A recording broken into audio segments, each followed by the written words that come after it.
what I'm just going to do is set the drags, and people say, how strong should I set my drags? Well, I simply just use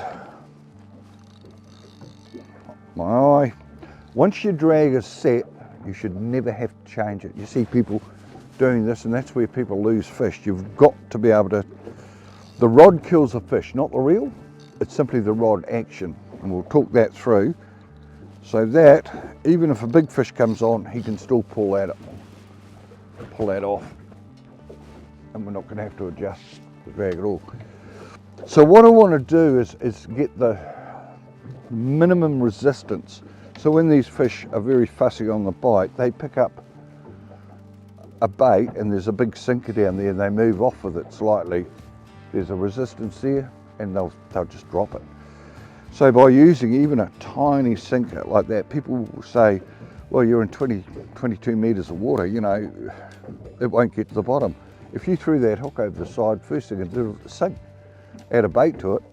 So with a bit of current, we'll just add in a tiny sinker. That's all you need. The lighter sinker you can go to, the better. So when we cast, we take the line with your finger right into the reel seat. If you hold it here and undo it, you'll see how it sort of springs off. So when you cast, you're not going to get the distance or the accuracy, and it's going to be all over the place. But by putting it down with your finger like that, it holds it in place and it becomes like a bit like a rifle shot. And all we're doing is just casting out. You don't have to be super strong or whatever. And it's just a matter of cast. Now the thing is, you notice that when I've cast, I've kept that rod pointing in the same direction the whole time, because the line has got to come off the face of the reel. So there's going to be a bit of line slap here, and each of those guides is going to be a bit of line slap. So consequently, if you cast out and then pull it off to one side, as you see a lot of people do, you're not getting the distance. And what we want is that sinker and bait to go down together. So by casting it out, just leaving it like that, they'll sit down on the bottom.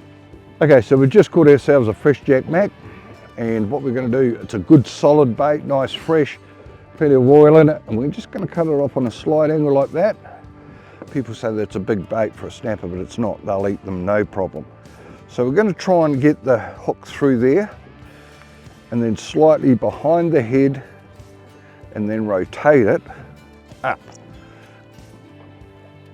So the barb's well exposed, and that's going to lay straight with the line through like that.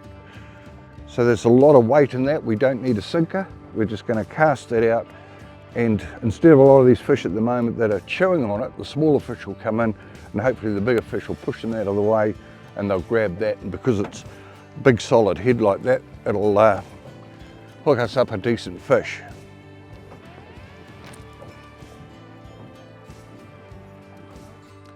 So with the tail, obviously we've got no head to structurally hold it together, so we're going to go down at the base of the fish like this, push that line right the way through, and we're going to do it twice, so that now it's around the backbone, so it's going to hold it together a lot better when they're chewing at it, pulling it through. Again, we're going to go straight down and rotate it up so the hook's sticking up. But the important thing is, particularly with fresh bait, you'll see that there's scales on the end. You've got to get rid of those, otherwise it will never penetrate and hold in the jaw of fish. Just to hold it all together, we're going to put a half hitch around the tail, just to hold that together, like that, and she'll fly out. Should be perfect. Right, and on the fish.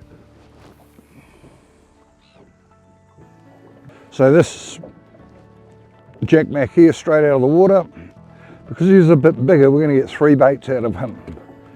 So we use the head like we did before, the tail like we did before, and the centerpiece. So we've got the backbone through there, so I want to go through the skin here, right the way through, out the other side, and again clearing those tiny wee scales off the end of the hook. Those tiny scales will stop you actually hooking up on a fish. Cast it out, and see how we go. So we do a whole pilly, pull that through, and again, just behind the gill plate there, it's quite a solid part of the fish. So that hook has now gone underneath the backbone. And the thing to always check before you cast a bait out is that there are no scales on it. That will stop any fish actually getting a hook. It's like you can drive a hook through your thumb, but you can't drive it through your thumbnail. And that's just like that. So you clear that, and again, there's the centre of the fish with its dorsal fins there. So just slightly ahead of that, we'll go down around the backbone and pull that up so the hook's well exposed. So when we strike that fish, that is going to go straight up like that and into the jaw of the fish. Rigging a squid with the tentacles, often you get a bite and then it just goes quiet and the snapper will take off the heads and just leave the rest. So being smarter than the average bear in the forest, putting the hook through, and you'll notice the size of the hooks. That's a 7 or 8 bar row. To prevent that, I then bring the head of that squid round so it can't be pulled off as easy. So they try to pull it off, next thing they take a big mouthful of it. So what's happened is we've got one line fairly close to the boat, one line quite a ways out from the boat, and we'll put out what we call a floater, and that is a line without any weight at all. And what will happen with that is that will travel a greater distance and it'll still get to the bottom. The thing is too that when snapper are together, particularly in the summer period, and you've got a lot of fish down there, what happens is that the bigger fish will come up the bottom and take a bait as it's coming down. So the more natural you present a bait down there, they'll be into it.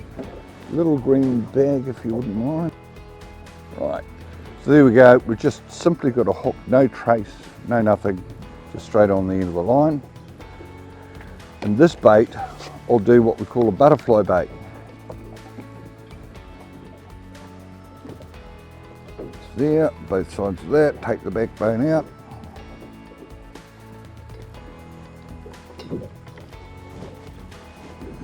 So what happens now is there'll be small fish coming along. If there's small fish, then they'll start biting and chewing away at this.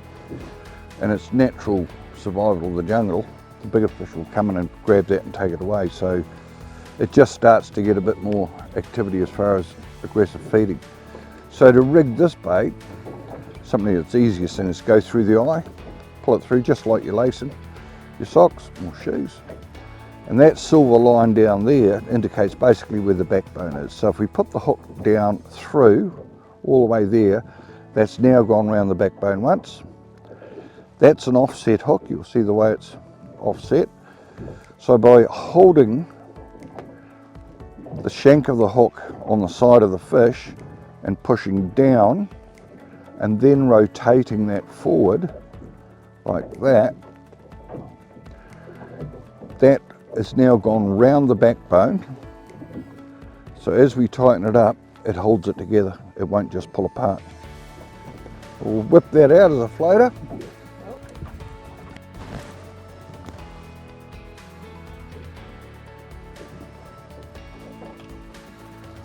So if you ever get stuck on the bottom of the rocks, you see people with their rods trying to break it off. Always pull it off by hand. 80% of the time it comes through. Why it is, I don't know, but it doesn't damage your line.